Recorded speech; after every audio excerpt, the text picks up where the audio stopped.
నమస్తే శ్రీమాత్రే నమః శ్రీ కృష్ణాయ నమః.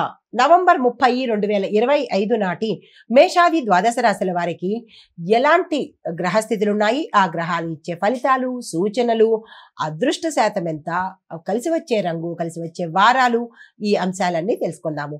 అందులో భాగంగా ఈ రోజు గ్రహస్థితులు చూసినట్టయితే కనుక చంద్రుడు మకర రాశిలో సంచారం చేస్తున్నాడు. సూర్యుడు బుధుడు వృశ్చిక రాశిలోను, శుక్రుడు తులాలోను, కుజుడు కన్యలోను, గురుడు మిథునంలోను, శని కుంభంలోను, రాహు మేషంలోను, కేతు తులాలోను సంచారం చేస్తున్నారు. ఈ సంచార ఫలితాలు మరి ఎలా ఉండబోతున్నాయి అనే అంశంలో తదుపరి రాశి మకర రాశి. ఈ రాశిలో చంద్రుడు మీ రాశిలోనే సంచారం చేయడం వల్ల మీలో ధైర్యము, ఉత్సాహము పెరిగే అవకాశాలు ఎక్కువ కనబడుతున్నాయి. పనులు సజావుగా సాగిపోతాయి. అనుకున్న పనులు సకాలంలో పూర్తి చేసుకోగలుగుతారు. గౌరవం పెరుగుతుంది. సంఘంలో పేరు ప్రఖ్యాతలు పెరిగేందుకు అవకాశం కనబడుతోంది. ఆకస్మిక ధనప్రాప్తి, భూమి, వస్తు, వాహన, గృహ యోగాలు గోచరిస్తున్నాయి. సూచన ఏంటంటే కనుక మీరు ఆత్మవిశ్వాసంతోనే ముందుకు వెళ్లే ప్రయత్నం చేసుకోండి. అయితే పరిహారంగా శని భగవానుడికి నల్ల నువ్వులతో దీపాన్ని పెట్టినట్టయితే కనుక మంచి జరిగే అవకాశం కనబడుతోంది. మీ యొక్క అదృష్ట శాతము 95%. ఈరోజు చాలా చక్కని రోజు. ఈరోజు కలిసి వచ్చే రంగు నలుపు రంగు, కలిసి వచ్చే నెంబరు 8, కలిసి వచ్చే వారము శనివారము. తదుపరి రాశి కుంభరాశి.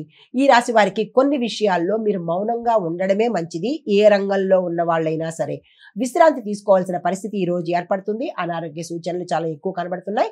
ఆరోగ్యాన్ని అస్సలు నిర్లక్ష్యం చేయకండి. కుటుంబంలో అశాంతిగా ఉండబోతోంది. సామరస్యంతో మెలిగే ప్రయత్నం చేసుకోండి. ఆగిపోయిన పనులు మరింత జాప్యం జరిగేటట్టుగా గోచరిస్తోంది. అంటే మరింత లేట్ అయ్యేటట్టుగా ఇంపార్టెంట్ పనులు ఏవైనా ఉంటే అవి మళ్ళా టైం తీసుకునేటట్టుగా గోచరిస్తోంది. నిరాశ చెందే ప్రయత్నం చేయకండి. సూచన ఏంటంటే కనుక ధ్యానము, యోగా చేసినట్టయితే కొంత మనసుకు శాంతి కలిగే అవకాశం గోచరిస్తోంది. అయితే పరిహారము శని భగవానుడికి నూనె దీపాన్ని వెలిగించినట్టయితే కనుక మంచి జరిగే అవకాశం కనబడుతోంది. మీ యొక్క అదృష్ట శాతం 73, కలిసి వచ్చే రంగు నీలము, కలిసి వచ్చే సంఖ్య 4, కలిసి వచ్చే వారము శనివారము. తదుపరి రాశి మీనరాశి. ఈ రాశి వారికి స్నేహితుల యొక్క సహాయ సహకారాలు ఈ రోజు అందుబాటులోకి వస్తాయి. వ్యాపారస్తులకు, ఉద్యోగస్తులకు నిరాశ చెందే అవకాశం కనబడుతోంది. అంటే మీరు అనుకున్న పనులు ఈ రోజు ఏవి కాకపోవడము, కొంత నిరాశగాను, నిస్పృహగాను, ఇబ్బందికరమైన రోజుగా ఈ రోజు మీకు ఉండబోతోంది. ఎవరెవరికి? ఉద్యోగస్తులకు, వ్యాపారస్తులకు. విద్యార్థులకు చూసుకున్నట్టయితే కనుక చాలా చక్కగా ఉండబోతోంది. ఐటీ రంగంలో ఉన్న వాళ్ళకి ప్రాజెక్టులు కొత్తవి రావడము, ఆ ప్రాజెక్టులు తీసుకునే ప్రయత్నం చేసినట్టయితే కనుక సక్సెస్ అయ్యే అవకాశం ఉంది. అయితే మానసికంగా కొంత సంతోషాన్ని కలిగి ఉంటారు.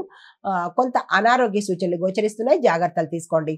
సూచన ఏంటంటే కనుక మీ యొక్క ఆశలను సార్థకం చేసుకోవడానికి ప్రయత్నం చేయండి. ఈరోజు పరిహారము శ్రీ మహావిష్ణువుకి పసుపు రంగు పువ్వులతో పూజ చేసుకోండి.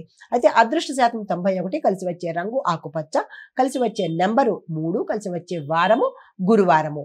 ఇది మేషాది ద్వాదశ రాశుల వారికి ఈరోజు చెప్పదగినటువంటి గోచారిత్య ఫలితాలు, పరిహారాలు, సూచనలు. నమస్తే.